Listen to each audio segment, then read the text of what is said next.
was when we had the opportunity to meet with Rosco McGlashan.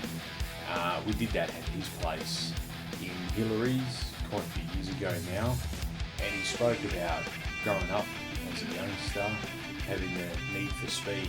So the next video in our short shift series is catching up with Rosco McGlashan. Tune in and have a listen here to Rosco's life growing up as a kid. Look, let's get stuck straight into it. Rosco, you started out with a passion for going for the land speed record. Tell us a little bit, let's get us started in the rocket-powered car that you actually did 253 mile an hour with. Rocket go-kart, yeah, that was I got interested in rockets a very long time ago, back in the 70s, and they were the fastest things down a quarter mile in drag racing. They actually still are. And anyway, but I got very excited with hydrogen peroxide rockets, and wanted to build myself a motorcycle with 2 rocket engines on there, so I did my very best to put this thing together, and it didn't quite pan out as good as I'd hoped. Couldn't get it performing properly, and so I contacted a guy in the States, in California, who's Fearless Fred Goski, who's a really fast rocket funny car guy, and went over and spent some time with Fred, and learned a hell of a lot about it, and and where I was going wrong.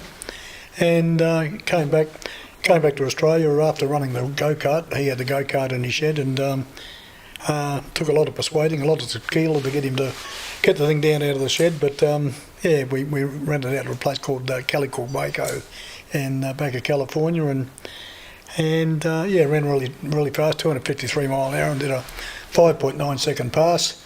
And anyway, we took the rocket gear off this cart, brought it back to Australia, and the plan was to put it in the bike. And basically, when I got it back with all the rocket gear, Andra banned using rocket-powered vehicles on a drag strip, which is really sad. And I think the thing that hurt most about that was Dennis Sirimus was the man who banned it. He was the boss of Andra, and he was a very good friend of mine. Yeah, okay, yep. Well, tell us then a little bit about the Crazy Horse bike as well while we're at it. Yeah, Crazy Horse. Well, Crazy Horse actually came before the rocket bike. That was back in the early 70s, and we did a lot of stuff with that. And some very good friends of mine in Brisbane, and put it all together, and had a Chevy 350. Well, had a couple of engines, but 350 Chev engine.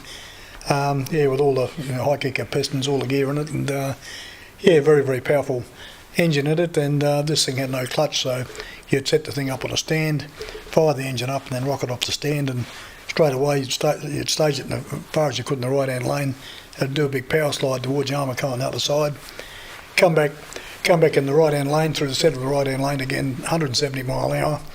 And I think the best it did was a 9.1, but as I've often said to people, if it ran straight in a straight line, it would have run a 5-second run. Yeah. It did half a mile getting there, so.